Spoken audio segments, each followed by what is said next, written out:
We're caught in a trap. I can't walk out.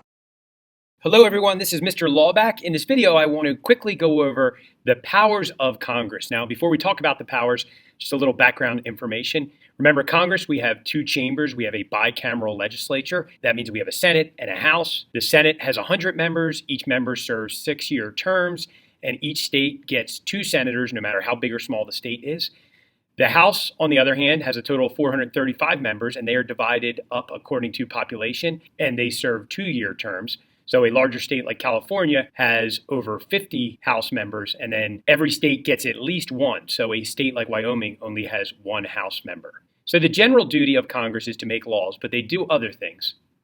So let's go over the powers of Congress. Now, enumerated powers, which are clearly written and expressed in the Constitution, they are found in Article 1, Section 8. So there's a bunch of them. Remember that Article 1 is the most detailed article of the Constitution, and that details Congress, the powers of Congress, and requirements.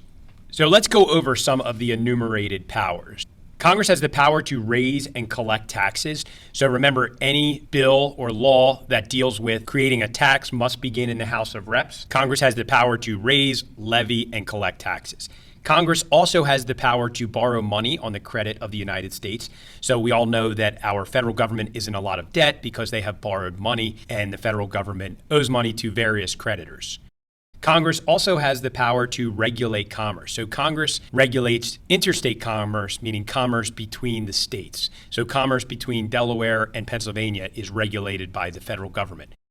Commerce within a state is regulated by the state. Now, this is a very broad power, and a lot of things fall into the category of Congress regulating commerce. As an example, Obamacare, the Affordable Care Act, the Supreme Court ruled that in fact is Congress regulating commerce, commerce being health insurance. Congress also has the power to set laws for naturalization and bankruptcy. So we talk about naturalization, think about immigration laws. A lot of people say that we are in an immigration crisis right now, and they look to Congress to change the laws. Congress also has the power to coin money. So states and local governments are not allowed to coin money. Only the federal government can do that. Big problem under the Articles of Confederation was that states were issuing their own money, and that created inflation and all other types of problems related to that.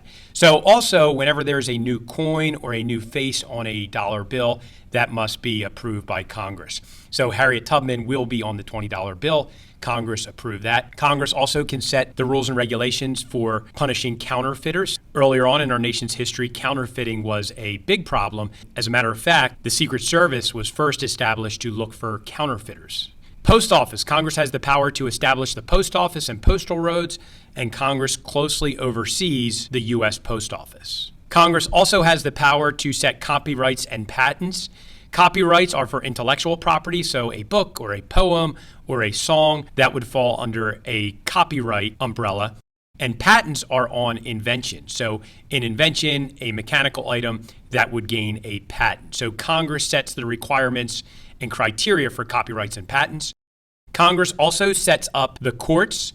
So the Supreme Court was established by the Constitution, but Congress has the right to set up all of the other federal courts that we see. So district courts and the Court of Appeals, they were set up by Congress. And if Congress ever wanted to add additional courts to the federal court system, they could do that.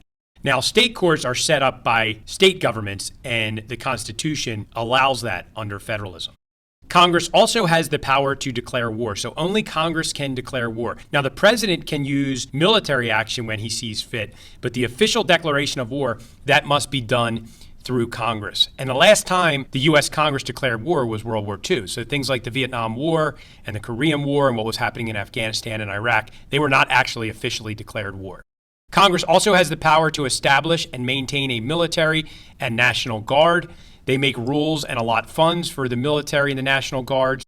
All of the military funding must be approved by Congress. Congress also has the power to establish piracy laws and to punish pirates. Now, that might sound a little silly now, but piracy was a big issue in the earlier part of our nation's history. As a matter of fact, in the Delaware Bay, when ships would come up from the Atlantic Ocean up the Delaware Bay to the Delaware River to Philadelphia, piracy was a big problem. Congress also runs territories. So you have states, which we have 50 states, and then you have territories. Washington, D.C. is a territory, so Congress oversees Washington, D.C. Also, any other federal properties, Congress can oversee them, like state parks.